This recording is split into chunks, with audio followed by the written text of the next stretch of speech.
Dictation start होगी 5 second बाद। Start.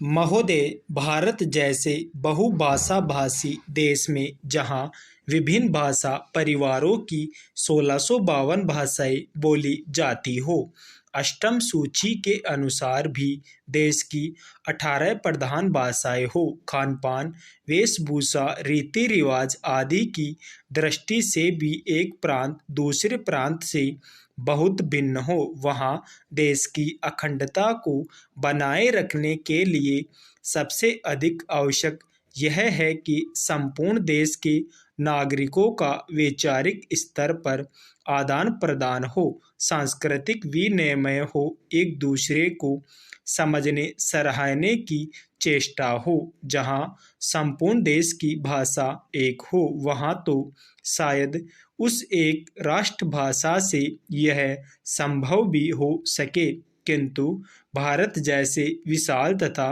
विभिन्न संस्कृतियों और विविध भाषाओं वाले देश में अनुवाद ही सबसे सशक्त माध्यम है, जो संपूर्ण देश को एक सूत्र में बांधे रखने में सहायक हो सकता है।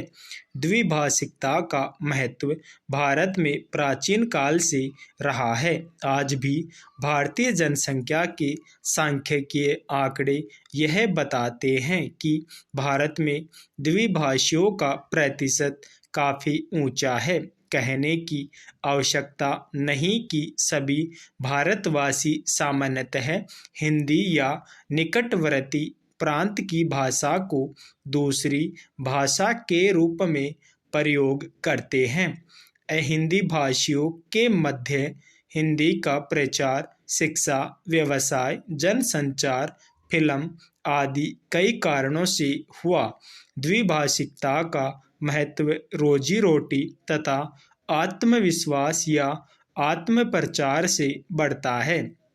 यह द्विभाषिकता अनुवाद की मूल भित्ति है। एक व्यक्ति अपने भावों व विचारों को दूसरे तक पहुंचा सके तथा दूसरे की बात स्वयं समझ सके, इसलिए वह 2 या अधिक भाषाएं सीखता है। यह व्यवहारिक सत्य है कि जो व्यक्ति जितनी अधिक भाषाएं जानता है वह उतना ही अधिक बहुज्ञ है, क्योंकि भाषा के सहारे उसका परिचय क्षेत्र तो बढ़ता ही है। वह विभिन्न भाषिक संस्कृतियों से भी परिचित होता है। पैरा।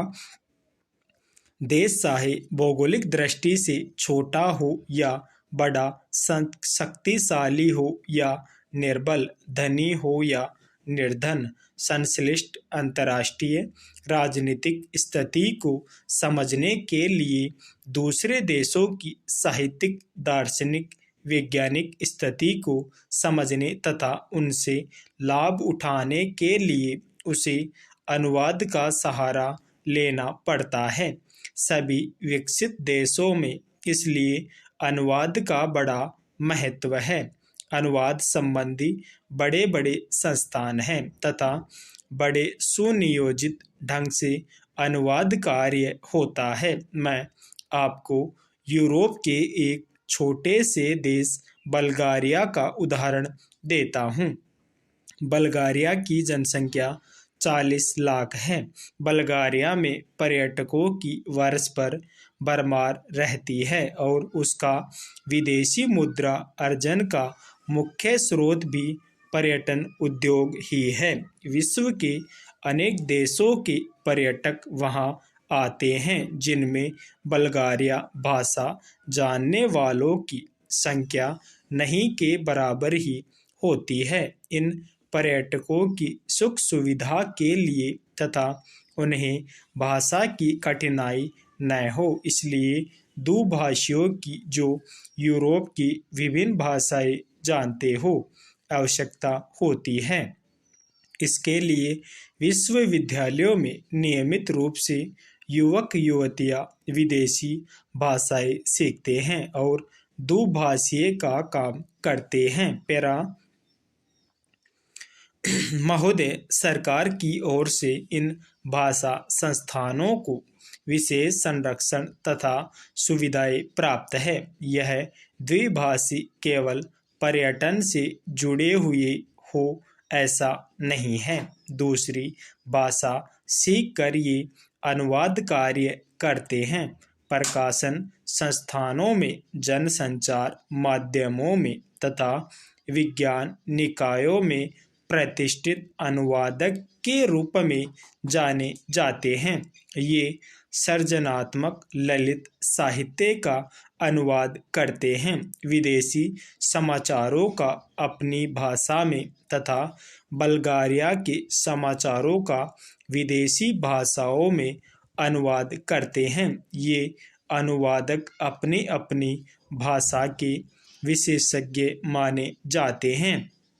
यदि आप कभी बल्गारिया जाए तो आप देखेंगे कि आप चाहे इनकी भाषा न जानते हो, किंतु आपकी भाषा जानने वाले आपको जरूर मिलेंगे। अभी कुछ महीने पहले की ही तो बात है जब भारत के राष्ट्रपति डॉक्टर शंकर दयाल शर्मा बल्गारिया गए।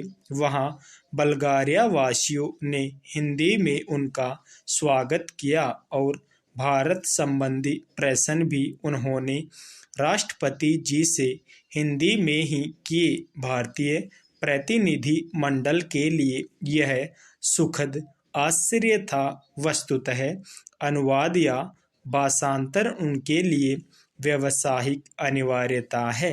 यूरोप के अन्य देशों में भी यही स्थिति है। जहां विश्व में प्रकाशित किसी भी भाषा का महत्वपूर्ण शोध निबंध या कोई विदेशी चर्चित साहित्यिक कृति उस देश की भाषा में तत्काल अनुदित हो जाती है। पैरा इतिहास साक्षी है कि ईसाई धर्म के प्रचार में अनुवाद की भूमिका कितनी महत्वपूर्ण रही है। ईसाई धर्म के विश्वव्यापी प्रचार के लिए बाइबिल के अनुवाद की व्यापक योजना बनाई गई है। अनुवाद ने ही बाइबिल को भारत के गांव-गांव यहाँ तक कि आदिवासी क्षेत्रों तक पहुँचा दिया है।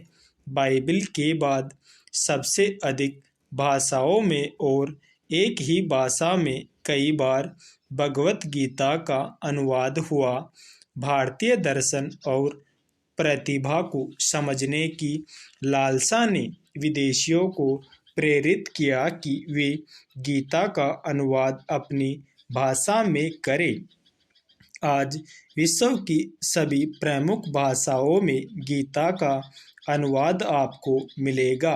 अवधी भाषा में लिखित रामचरितमानस भी देश और विदेश की अनेक भाषाओं में अनुदित होकर विश्व साहित्य का अनुपम ग्रंथ बन गया है। वस्तुतः अनुवाद ही वह माध्यम है जो देशीय रचना को भौगोलिक सीमा से मुक्त कर विश्व मंच पर प्रतिष्ठित करता है। गीतांजलि की ख्याति का एक प्रमुख कारण उसका विदेशी भाषाओं में अनुदित होना भी है। अनुवाद दो भाषाओं के मध्य सेतु का काम करता है और दो संस्कृतियों को निकट लाता है। अनुवाद की नींव है दो भाषाओं का ज्ञान और उन भाषाओं पर वह व्याकरण और शैली की दृष्टि से ऐसा पूर्ण अधिकार कि अनुवादक एक भाषा भाव व विचार राशि को दूसरी भाषा में पूर्णतः इस प्रकार रूपांतरित करे कि पाठक मूल रचना की संवेदना से भी परिचित हो सके तथा अनुवाद पढ़कर उसे मूल का सा आनंद भी मिल सके। यही लक्ष्य अनुवादक के लिए समस्या उत्पन्न करता है और इसी में उसके कौशल की पहचान भी होती है। स्रोत भाषा का ज्ञान अनुवादक के लिए इसलिए अपरिहार्य माना जाता है। स्टॉप। डिक्टेशन अच्छी लगी हो तो कृपया चैनल को लाइक और सब्सक्राइब जरूर कर देवे। धन्यवाद।